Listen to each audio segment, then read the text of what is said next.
Hola chicos, bueno, en esta clase vamos a continuar con métodos para encontrar métodos para encontrar la distribución de la pérdida agregada S.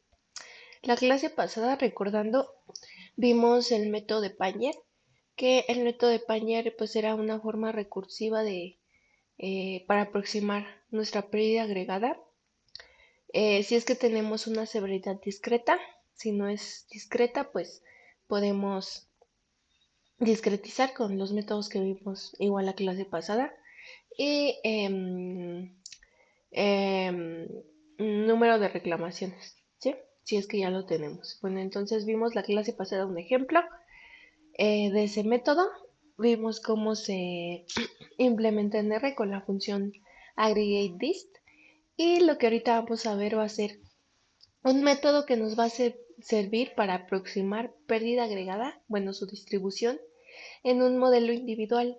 Recordemos que en un modelo individual tenemos n asegurados, el n es fijo y para cada uno de los n asegurados voy a tener distinta probabilidad de reclamación, denotada por QJ, y distinto monto de reclamación, ¿vale? Bueno, entonces este método de Prill necesita ciertos supuestos, necesita ciertas condiciones para que pueda funcionar. Y bueno, teniendo en cuenta que es modelo individual, voy a tener obviamente n asegurados. N y J lo vamos a definir como el número de asegurados con probabilidad de reclamación QJ.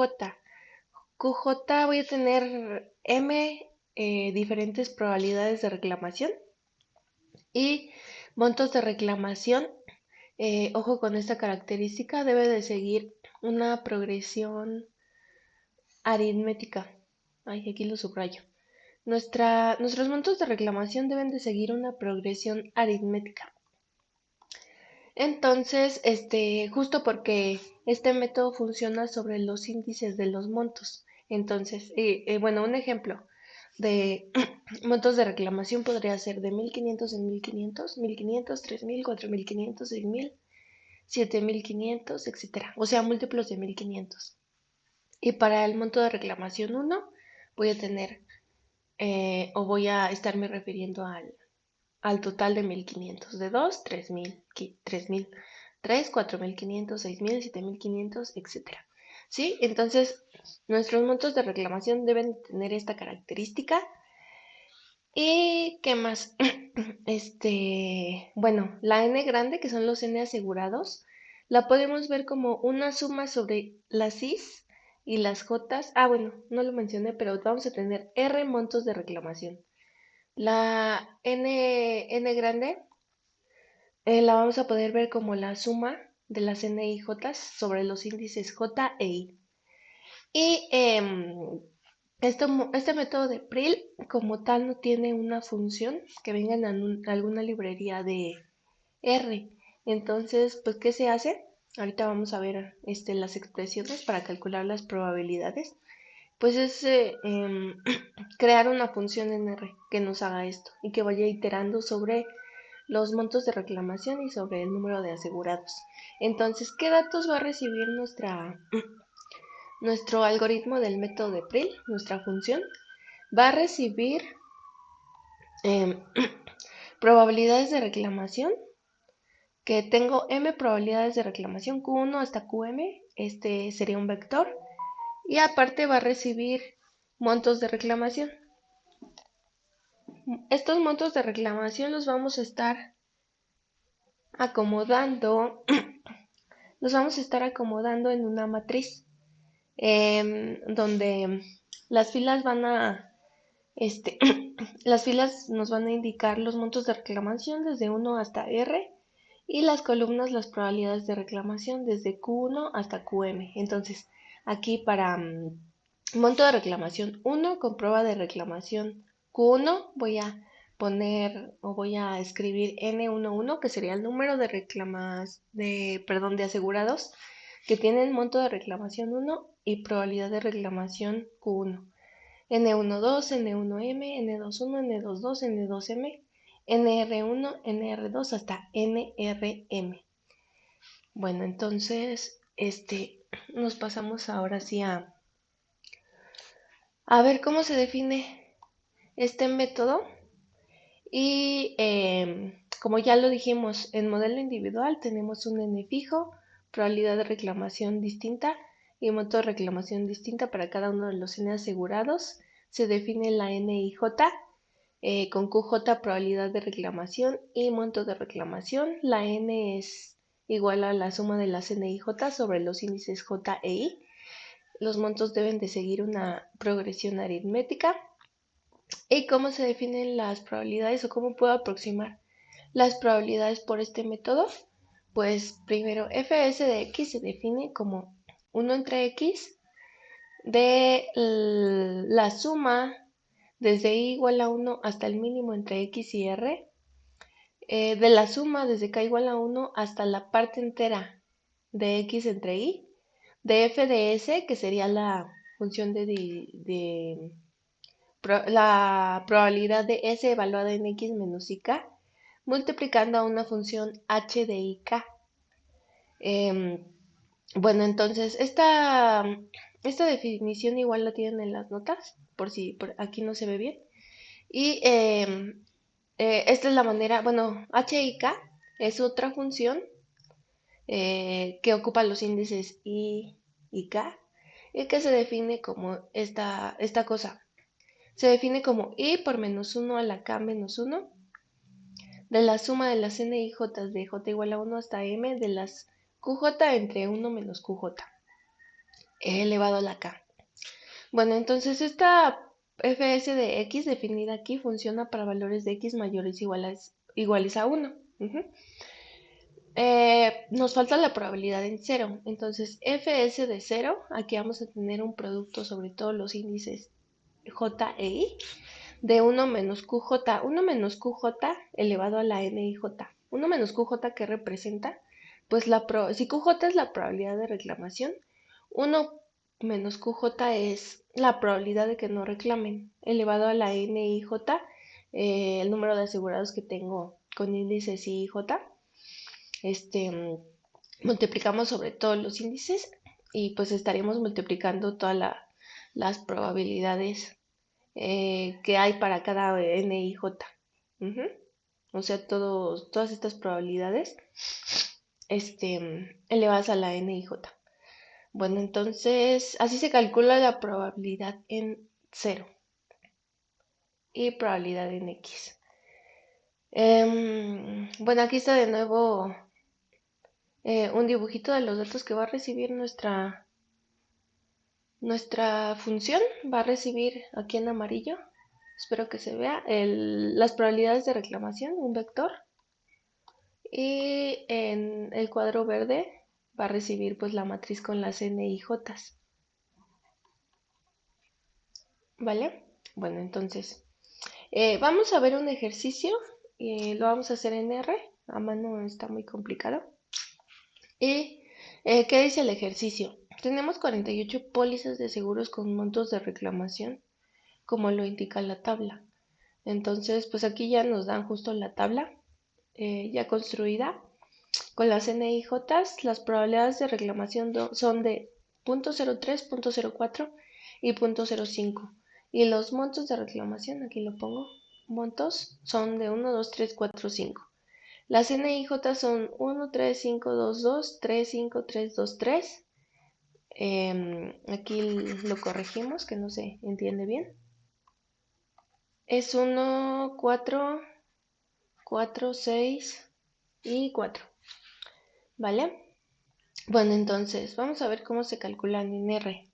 En R, como ya les dije, necesitamos construir la función. Yo ya la tengo construida, entonces pues solo es pasarle los datos.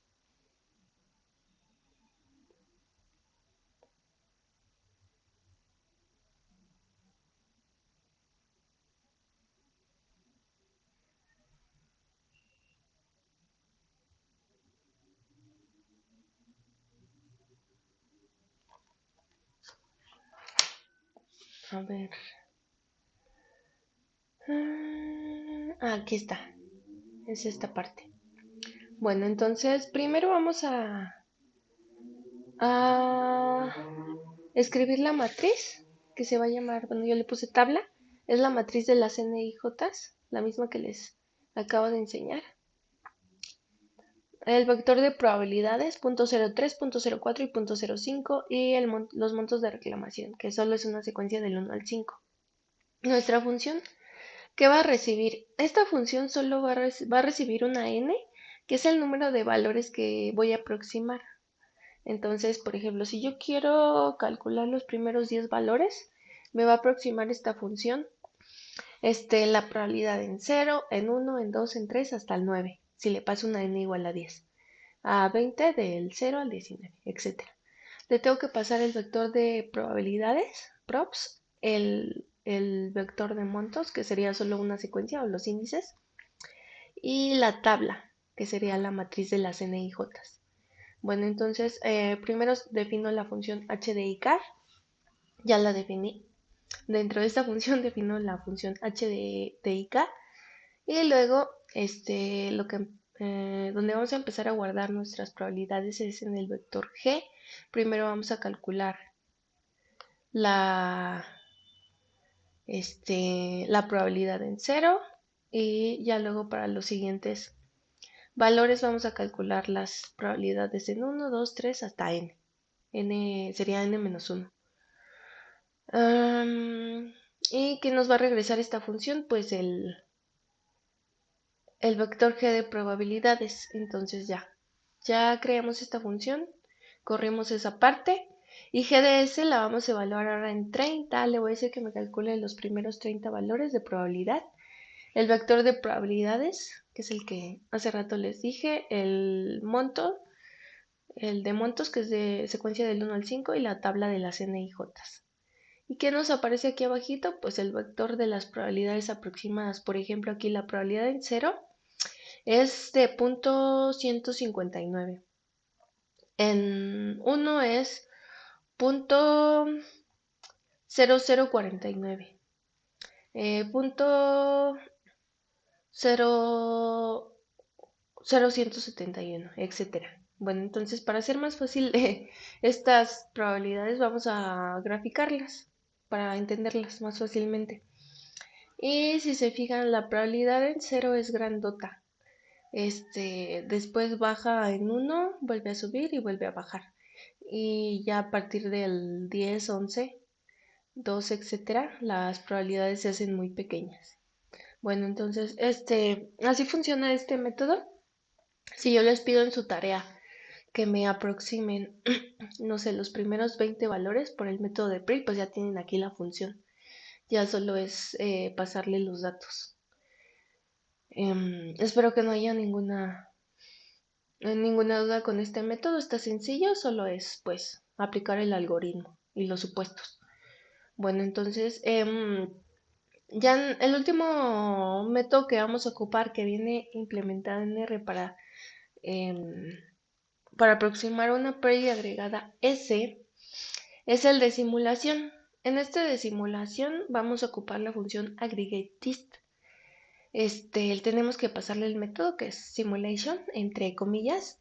Le tenemos que pasar un número de simulaciones. Aquí le puse una n igual a 10.000. Nos simula 10.000 montos. El modelo de frecuencias y el modelo de severidad. En ModelFrec y ModelSep les tenemos que pasar un objeto de tipo expression. A expression le tenemos que pasar el modelo en este caso de las frecuencias, sería binomial negativo con R igual a 120 y P igual a 1 sobre 25. Acuérdense que P es 1 entre 1 más beta. Y en la severidad tenemos un aparato de tipo 1 con parámetros 2.9 y 15. Entonces, vamos a correr esa parte. Recuerden mandar a llamar la librería actuar.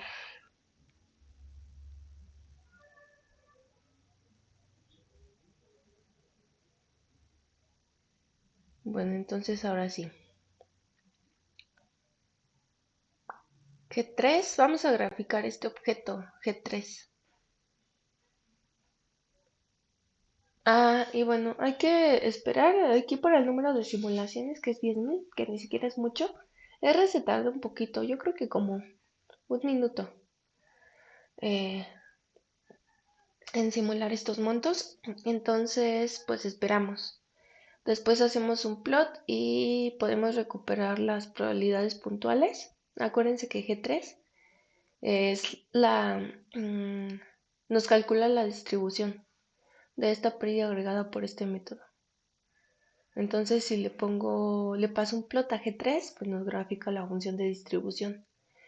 Y puedo recuperar los valores de la probabilidad acumulada ocupando la función diff o aquí en este caso ocupé la función nots. Lo que hace es hacer las diferencias entre los valores que yo tengo de la distribución y G3 la puedo ocupar como función. G3 evaluada, por ejemplo, aquí en 70.000, nos calcula la probabilidad acumulada al nivel 70.000. Bueno, entonces aquí está la gráfica de la función de distribución de estos montos agregados. Por aquí la probabilidad empieza a ser positiva a partir de un nivel 50.000.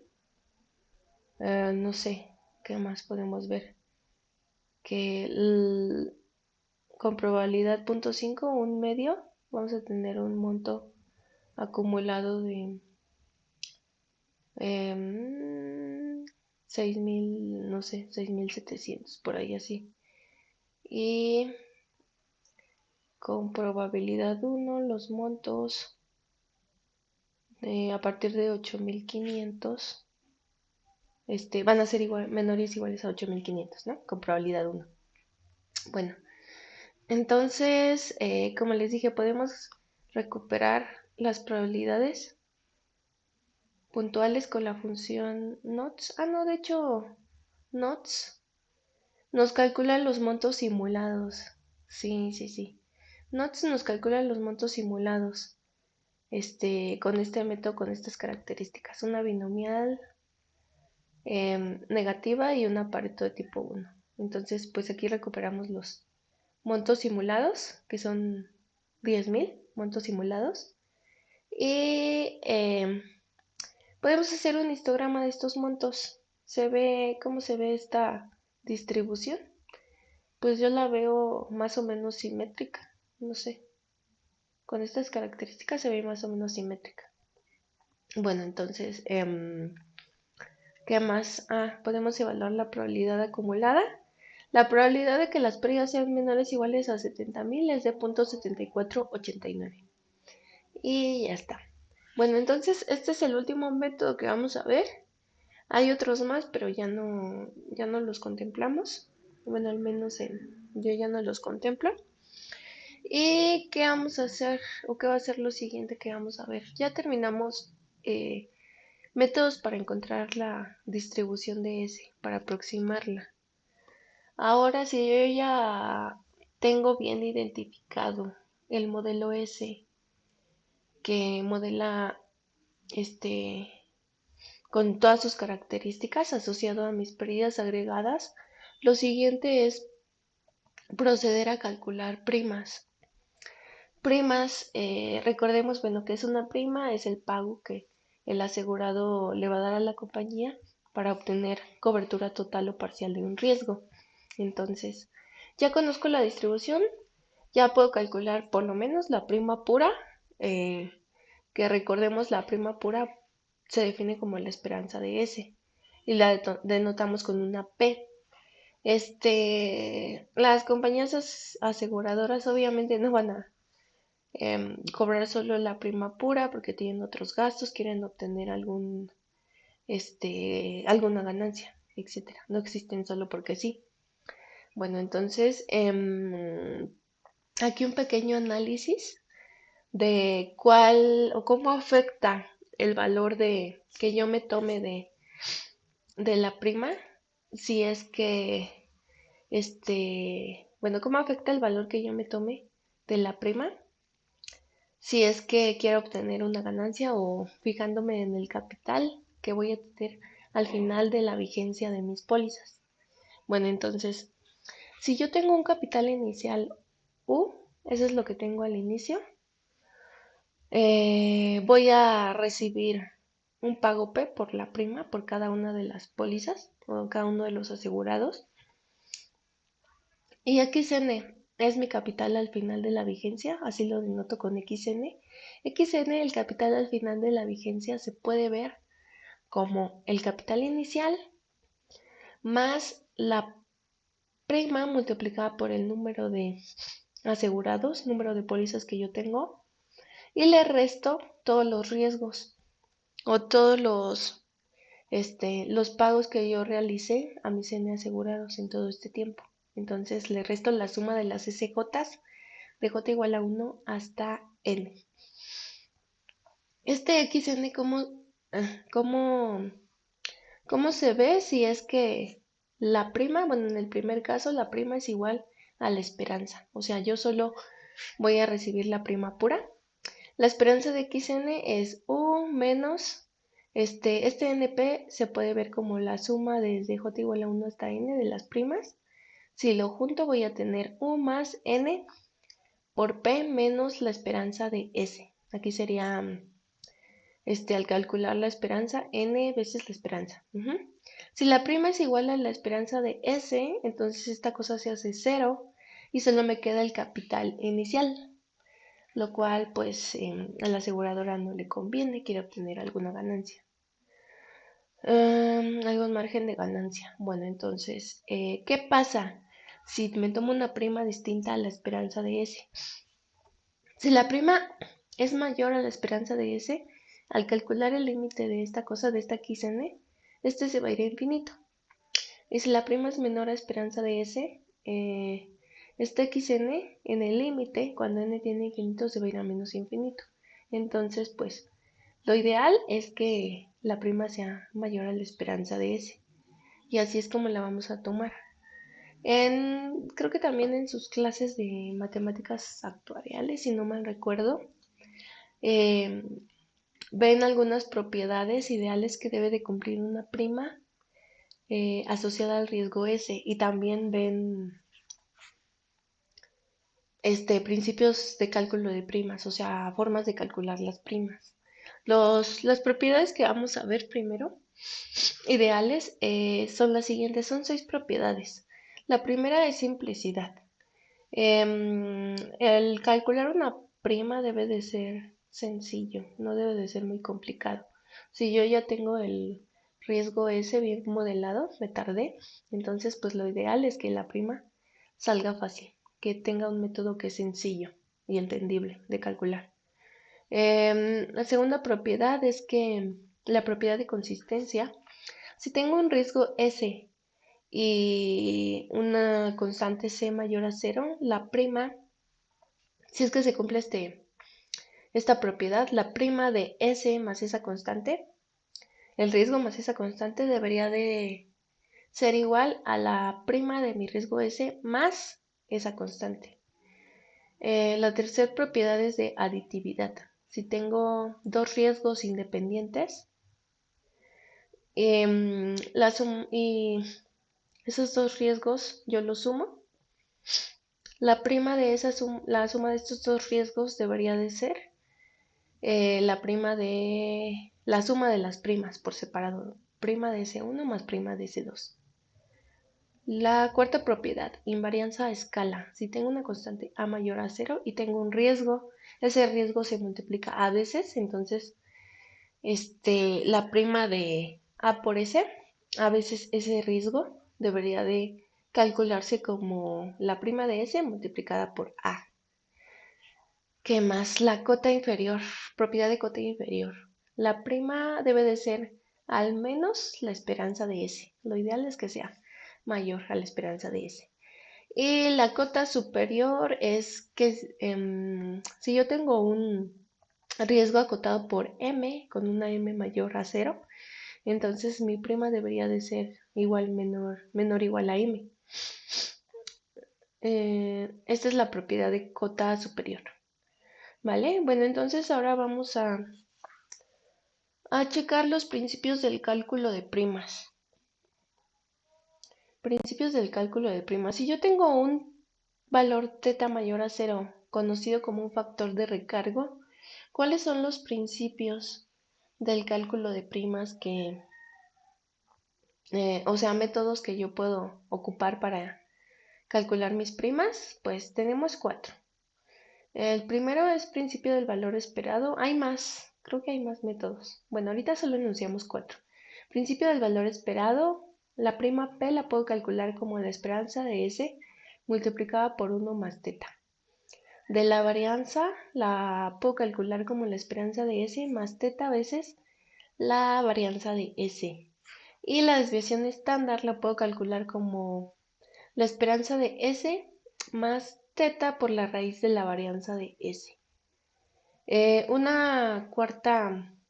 cuarto principio del cálculo de primas involucra una función de utilidad.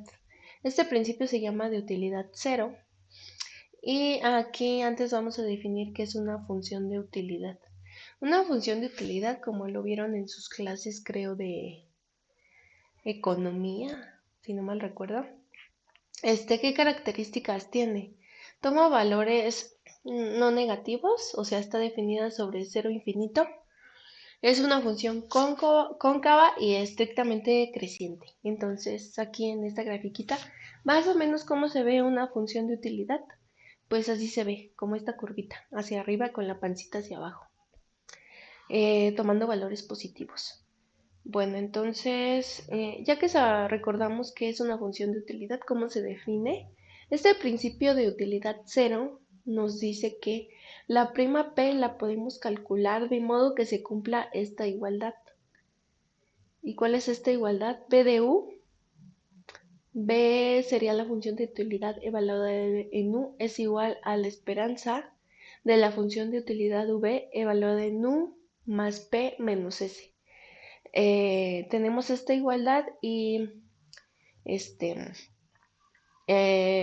igualamos la B de U y la esperanza y vamos a despejar el valor de P. Ahorita vamos a ver un ejemplo eh, sobre cómo funciona este método para encontrar la prima. Bueno, entonces, antes, ejemplos de función de utilidad. Una función de utilidad es la exponencial, que se define como b de x. B de x es igual a 1 menos c a la menos alfa menos x, con alfa mayor a 0. La cuadrática se define como b de x es igual a x menos alfa por x al cuadrado con alfa mayor a 0 y con los valores de x entre 0 y 1 sobre 2 a la alfa. La logarítmica se define como b de x igual a alfa por logaritmo de x con un alfa mayor a 0 y la fraccional, que es b de x igual a x a la alfa con valores de alfa entre 0 y 1. Bueno, entonces ya que definimos estas funciones de utilidad, a ver, vamos a resolver un ejercicio.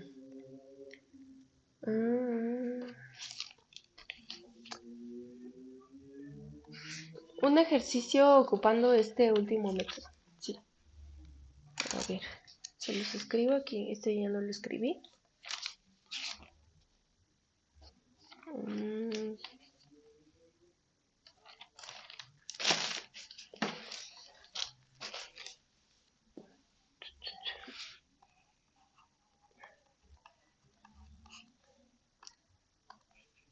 Ya nada más vamos a resolver este ejercicio y con este terminamos la clase de hoy. 1 menos c a la menos alfa x con alfa mayor a 0. Esta es nuestra función de utilidad, es la exponencial, la acabamos de ver. Y queremos calcular la prima con el principio de utilidad cero.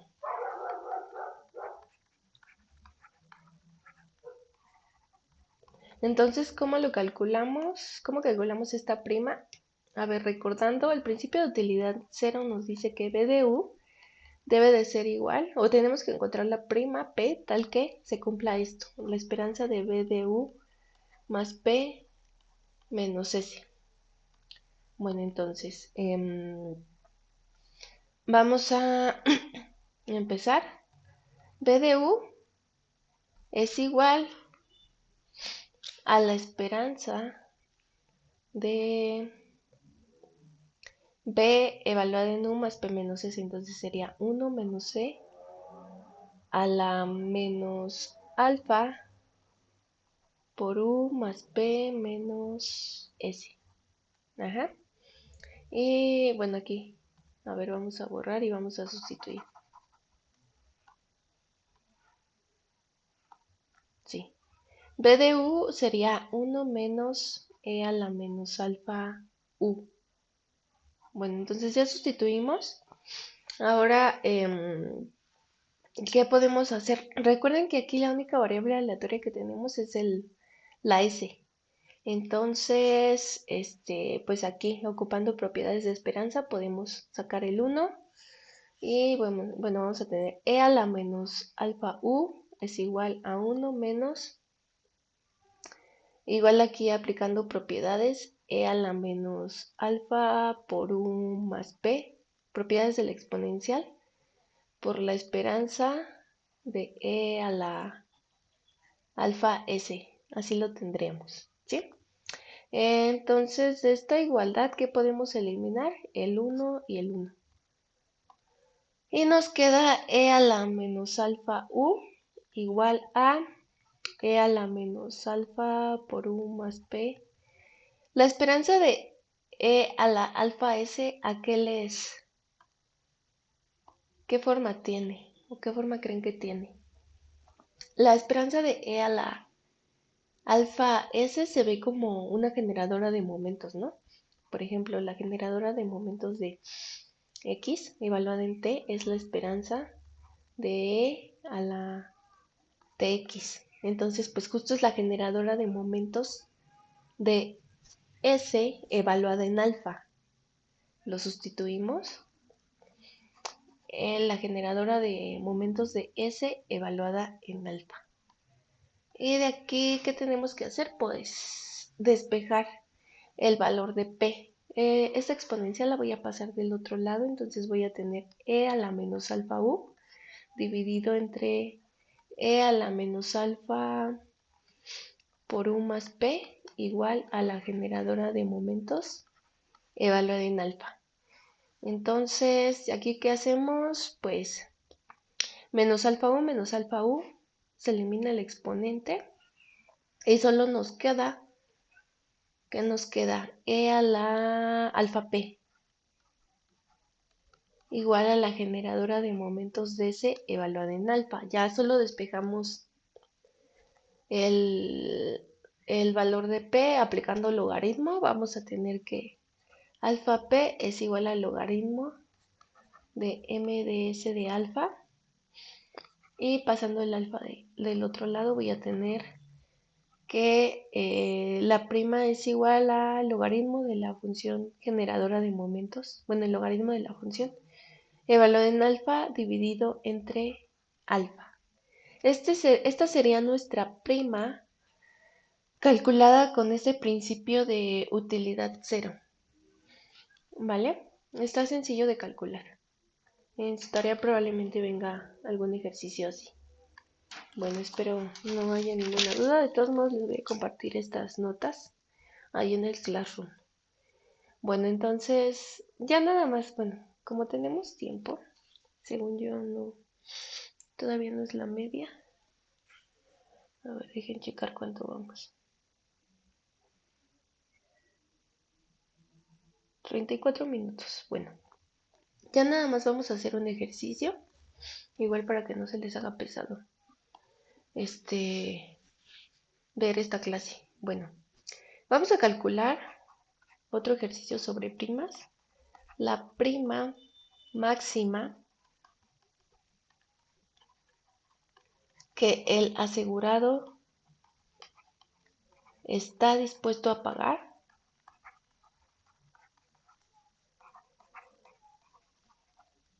si nuestro riesgo tiene las siguientes características. S toma el valor 0 con probabilidad 1 medio y toma el valor 100 con probabilidad 1 medio.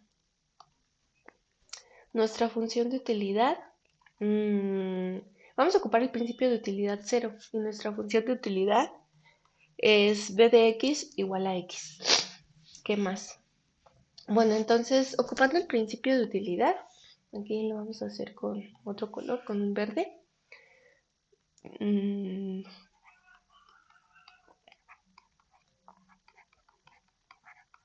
Principio de utilidad 0. Vamos a igualar, recuerden, b de u igual a la esperanza de b de u más p menos s. Entonces, b de u es u. Nuestra función de utilidad es la identidad. La esperanza de b de u más p menos s sería u más p menos s. Entonces, u es igual a u más p. Son valores constantes, entonces los podemos sacar u más p menos la esperanza de s. Tenemos que calcular la esperanza de s. ¿A qué es igual la esperanza de s? 0 por 1 medio más 100 por 1 medio es 50. Entonces, ¿qué vamos a tener? Eliminando el valor de u. P va a ser justo la esperanza de s. En este caso es la prima pura y la esperanza de s es 50. Ajá. Entonces, ocupando este principio de utilidad 0, nuestra prima justo es la esperanza de S. Si es que nuestro riesgo está definido así y su esperanza es 50, ocupando este principio, ¿vale? Esta sería, de hecho, la prima máxima, ocupando este principio de utilidad 0. Bueno, entonces, está todo sencillo este ejercicio. Les voy a dejar para que lo piensen y esto lo continuamos la siguiente clase. Otro ejercicio ya un poco más complicado, para que lo piensen. Igual lo resolvemos la siguiente clase. Bueno, entonces, ejercicio 1. Primero tengo que el número de reclamaciones, bueno, aquí borro el n, ya sé que es el número de reclamaciones, se distribuye geométrica con parámetro beta igual a 1/3. ¿Qué más? 2. Los montos de reclamación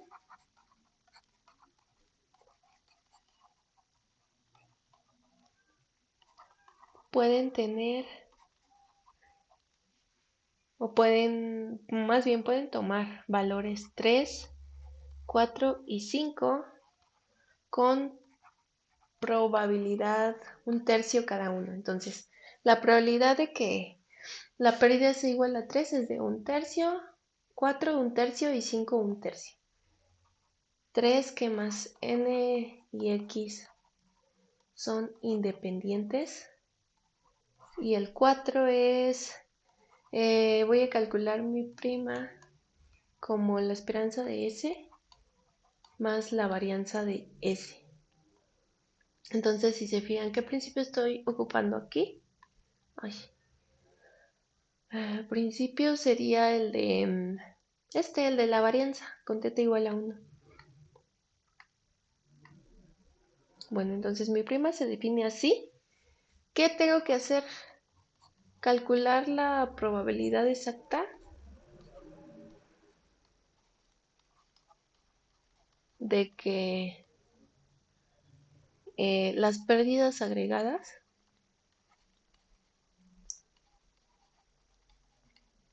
excedan la prima. Entonces, ¿qué probabilidad voy a calcular? La probabilidad de que mi S sea mayor a mi prima. ¿Y cómo voy a calcular esta probabilidad exacta? Pues ya lo hemos puesto en práctica en clase, es por convoluciones.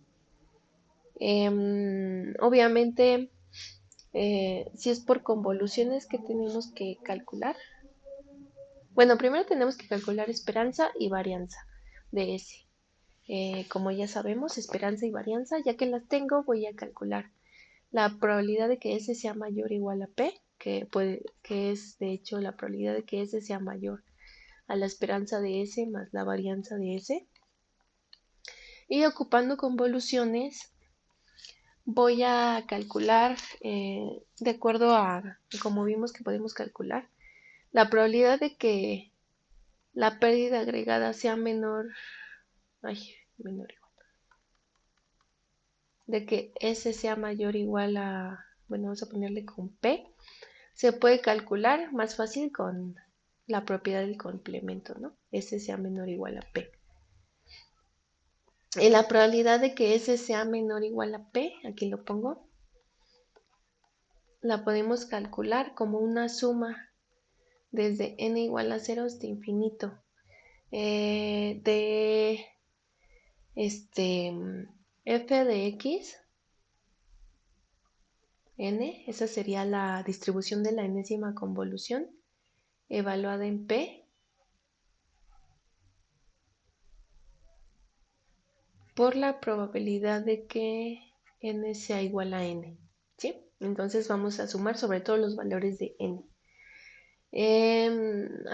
Intenten calcularla de esta forma y la solución la vemos la siguiente clase, ¿sí? Pero tienen que ocupar esto. Bueno, entonces eso sería todo por hoy y nos vemos el jueves.